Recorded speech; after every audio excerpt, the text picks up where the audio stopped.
வணக்கம். இந்த விளக்க தொகுப்புல உங்களை சந்திக்கிறதுல ரொம்ப சந்தோஷம். இன்சூரன்ஸ்னாலே நிறைய பேருக்கு ஒரு குழப்பம் வரும் இல்லையா? அந்த சிக்கலான வார்த்தைகள், விதிகளை எல்லாம் கேட்டாலே தலை சுத்தும். ஆனா, நாம கஷ்டப்பட்டு சேர்த்த சொத்துக்களை உண்மையாவே பாதுகாக்கணும்னா, அந்த வார்த்தைகளுக்கு பின்னாடி இருக்கிற அர்த்தத்தை நாம சரியா புரிஞ்சிக்க வேண்டியது ரொம்ப முக்கியம். இன்னைக்கு அந்த குழப்பத்தை எல்லாம் தீர்த்து உங்களுக்கு ஒரு தெளிவான, நேரடியான விளக்கத்தை கொடுக்க போறேன். வாங்க, உள்ள போகலாம். முதல்ல உங்களை நீங்களே ஒரு கேள்வி கேட்டுக்கோங்க. உங்ககிட்ட இருக்கிற சாதாரண ஹோம் இன்சூரன்ஸ் வீட்ல திருடு போற எல்லா பொருட்களுக்கும் முழுமையா நஷ்டஈடு தரும்னு நீங்க நினைக்கிறீங்களா? கண்டிப்பா தரும் தானே இப்போ உங்க மைண்ட் வாய்ஸ் சொல்லுது. ஆனா அதுதான் இல்ல. நம்ம பாதுகாப்பு பத்தி நாம வச்சிருக்கிற இந்த நம்பிக்கை 100% உண்மை கிடையாதுங்கிறது தான் ஒரு கசப்பான உண்மை. காப்பீட்டு உலகத்துல ஒரு முக்கியமான ஆனா பலருக்கும் தெரியாத ஒரு விஷயம் இருக்கு. எந்த பொருள் திருடு போச்சு அப்படிங்கறத விட அது எப்படி திருடு போச்சு அப்படிங்கிறது தான் இங்க ரொம்பவே முக்கியம். ஆமாங்க, இன்சூரன்ஸ் கம்பெனிகள் திருட்ட பல வகையா பிரிக்கிறாங்க. அது ஒவ்வொன்றுக்கும் தனித்தனி சட்ட விதிகளும் இருக்கு. சரி, இன்னைக்கு நாம என்னென்ன விஷயங்களை கவர் பண்ண போறோம்னு ஒரு குவிக் ரவுண்டப் பார்த்துடலாம். உங்க சொத்துக்களை பாதுகாக்கிறது, திருட்டுக்கும் கொள்ளைக்கும் உள்ள வித்தியாசங்கள், கவரேஜ் டீடைல்ஸ், இன்சூரன்ஸ் கிடைக்காத சில விதிவிலக்குகள், பிரீமியம் எப்படி கணக்கிடுறாங்க, அப்புறம் எப்படி கிளைம் பண்றது, இந்த 6 விஷயங்களை தான் நாம பார்க்க போறோம். முதல் பகுதி உங்க மதிப்புமிக்க சொத்துக்களை பாதுகாக்கிறது.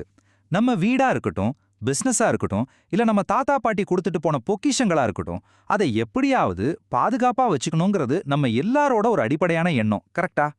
இங்க கவனிக்க வேண்டிய ஒரு இன்ட்ரெஸ்டிங்கான விஷயம் என்னன்னா, நீங்க அந்த வீட்டுக்கு ஓனரா இல்லாம இருக்கலாம், ஆனா உள்ள இருக்கிற பொருட்களுக்கு நீங்க தானே ஓனர்.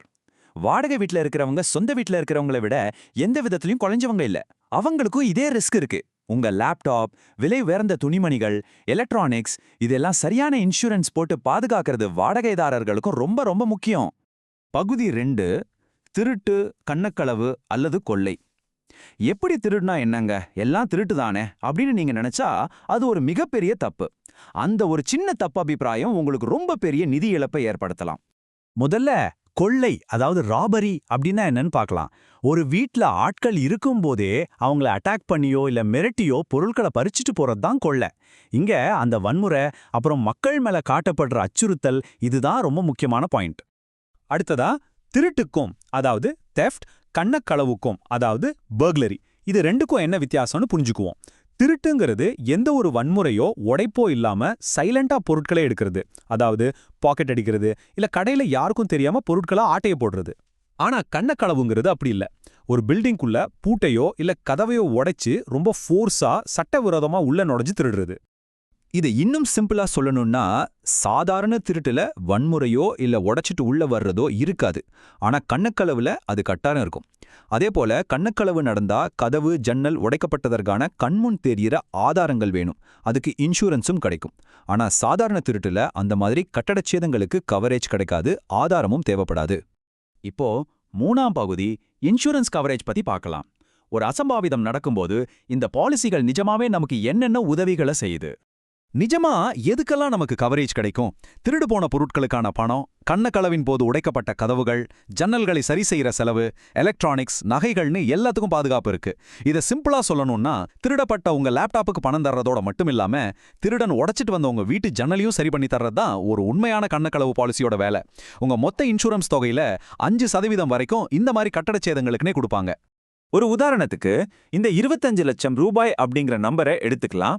HDFC ERGOவோட ஹோம் ஷீல்டு மாதிரி ஒரு விரிவான பாலிசியை நீங்க எடுக்கும்போது வீட்டுக்குள்ள இருக்கிற பொருட்களுக்கு அதிகபட்சமா 25 லட்சம் ரூபாய் வரைக்கும் கூட ஒரு கவரேஜ் கிடைக்கிறதுக்கு வாய்ப்பு இருக்கு. இப்போ ரொம்ப ரொம்ப முக்கியமான 4வது பகுதிக்கு வந்திருக்கோம். விதி விலக்குகள், அதாவது எக்ஸ்க்ளூஷன்ஸ். இன்சூரன்ஸ்ல எதுக்கெல்லாம் இழப்பீடு கிடைக்காதுன்னு தெரிஞ்சுக்கிறது ரொம்பவே அவசியம். நிறைய பேரோட கிளைம் ரிஜெக்ட் ஆகிறதுக்கு இந்த சின்ன சின்ன எழுத்துக்கள்ல இருக்கிற கண்டிஷன்ஸ் தான் காரணம். அப்படி என்னென்ன விதிவிலக்குகள் இருக்கு? நீங்க முன்கூட்டியே பாலிசியில சொல்லாத தங்கம், வெள்ளி பொருட்கள், அப்புறம் வீட்ல வேலை செய்யறவங்களோ இல்ல சொந்தக்காரங்களோ பண்ற திருட்டு, அதாவது இந்த இன்சைட் ஜாப்ஸ், அப்புறம் வெளியில ஓப்பனா விட்டுட்டு போன பொருட்கள், போர் அல்லது அணு ஆயுதங்களால வர்ற சேதங்கள், வழக்கமான தேய்மானங்கள், இதுக்கெல்லாம் கிளைம் கிடைக்காது. குறிப்பா வீட்ல வேலை செய்யறவங்களோ உங்களுக்கு தெரிஞ்சவங்களோ திருண்டுனா அதுக்கு கண்டிப்பா ₹1 கூட இழப்பீடு தர மாட்டாங்க. இத நல்லா ஞாபகம் வச்சுக்கோங்க.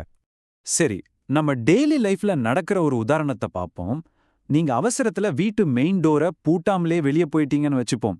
அப்போ ஒரு திருட்டு நடந்தா உங்க கிளைம் வேண்டுமென்றே செஞ்ச அலட்சியம், அதாவது வில்ஃபுல் நெக்லிஜென்ஸ் அப்படிங்கிற காரணத்துக்காக கண்டிப்பா ரிஜெக்ட் ஆயிடும். அடிப்படை பாதுகாப்பு உறுதி செய்யறது பாலிசி எடுத்த உங்களுடைய முழு பொறுப்பு அப்படிங்கிறது இது நமக்கு ஞாபகப்படுத்துது. அடுத்து 5வது பகுதி பிரீமியம் கணக்கீடு. நாம கட்ட வேண்டிய தொகைய இன்சூரன்ஸ் கம்பெனிகள் எப்படித்தான் முடிவு பண்றாங்க, வாங்க அதையும் ஒரு கை பாத்துரலாம். உங்க பிரீமியத்தை முடிவு பண்றது இந்த 4 விஷயங்கள் தான். உங்களுக்கு எவ்வளவு கவரேஜ் வேணும், உங்க வீடு இருக்கிற ஏரியா, நீங்க ஏத்துக்கிற டிடக்டபிள்ஸ், அப்புறம் வீட்ல நீங்க பண்ணிருக்கிற பாதுகாப்பு ஏற்பாடுகள். உதாரணத்துக்கு, வீட்ல ஒரு திருடு அலாரம் வச்சிருந்தீங்கன்னா பிரீமியம் குறையும். அதுவே அடிக்கடி திருடு நடக்கிற ஒரு ஏரியால உங்க வீடு இருந்தா பிரீமியம் அப்படியே அதிகமாகும். ரொம்ப சிம்பிள் லாஜிக் தான். ஆனா இன்சூரன்ஸ்னாலே வெறும் திருட்டுக்கு மட்டும்தானா? இல்லைங்க. இந்தியாவோட இயற்கை பேரிடர் அபாயங்களை கொஞ்சம் கவனிங்க. வறட்சி 68%, நிலநடுக்கம் 60%, வெள்ளம் 12%. இந்த மாதிரியான காம்ப்ரஹென்சிவ் பிளான்கள் உங்க சொத்துக்களை இந்த மாதிரி இயற்கை சீற்றங்கள்ல இருந்தும் பாதுகாக்குது. நீங்க கட்டுற பிரீமியத்துக்கு இது ஒரு பெரிய கூடுதல் வேல்யூன்னு தான் சொல்லணும். இப்போ நாம கடைசி பகுதிக்கு வந்துட்டோம். பகுதி 6, கிளைம் பண்ற வழிமுறைகள். ஒரு அசம்பாவிதம் நடந்துட்டா எந்த சிக்கலும் இல்லாம எப்படி கிளைம் வாங்குறதுன்னு இப்போ ரொம்ப தெளிவா பார்க்க போறோம். கிளைம் வாங்குறதுல நேரம் ரொம்ப ரொம்ப முக்கியங்க. டே 1 சம்பவம் நடந்த உடனே நாள்லயே போலீஸ்ல எஃப்ஐஆர் ஃபைல் பண்ணிரணும். டே 7 இன்சூரன்ஸ் கம்பெனிக்கு தகவல் சொல்ல வேண்டிய கடைசி நாள் இதுதான். டே 15 கிளைம் சம்பந்தப்பட்ட எல்லா டாக்குமெண்ட்ஸையும் சப்மிட் பண்ண வேண்டிய டெட்லைன். இந்த டைம்லைனை நீங்க ஸ்ட்ரிக்டா ஃபாலோ பண்ணி தான் ஆகணும். இதுல எந்த ஒரு எக்ஸ்கியூஸும் கிடையாது. இதுக்கான ஸ்டெப்ஸ் ரொம்பவே ஈஸி தான். முதல் ஸ்டெப், இன்சூரன்ஸ் கம்பெனிக்கு இன்ஃபார்ம் பண்ணிட்டு போலீஸ்ல எஃப்ஐஆர் போடுறது. 2வது, சேதங்களை மதிப்பிட வர்ற சர்வேயருக்கு உங்க சொத்தை செக் பண்ண உதவி செய்யறது. 3வது, இன்சூரன்ஸ் கம்பெனி அந்த ரிப்போர்ட்டை வெரிஃபை பண்ணி உங்க கிளைமை செட்டில் பண்ணுவாங்க. முக்கியமா ஒன்னு தெரிஞ்சுக்கோங்க, என்ன டேமேஜ் ஆயிருக்கு நேர்ல பார்க்க ஒரு சர்வேயர் கண்டிப்பா உங்க வீட்டுக்கு வருவார். சரி, இந்த விளக்கத்தொகுப்போட முடிவுக்கு நாம வந்துட்டோம். போறதுக்கு முன்னாடி உங்களை யோசிக்க வைக்கிற ஒரு முக்கியமான கேள்வி. உங்களுக்கு ரொம்ப பிடிச்ச விலைமதிப்பற்ற பொருட்கள் எல்லாமே சரியான சூழ்நிலைக்காக உண்மையாவே இன்சூர் செய்யப்பட்டிருக்கா? இன்னைக்கே உங்க பாலிசி டாக்குமெண்ட் எடுத்து அதுல இருக்கிற அந்த சின்ன சின்ன கண்டிஷன்ஸை பொறுமையா படிச்சு பாருங்க.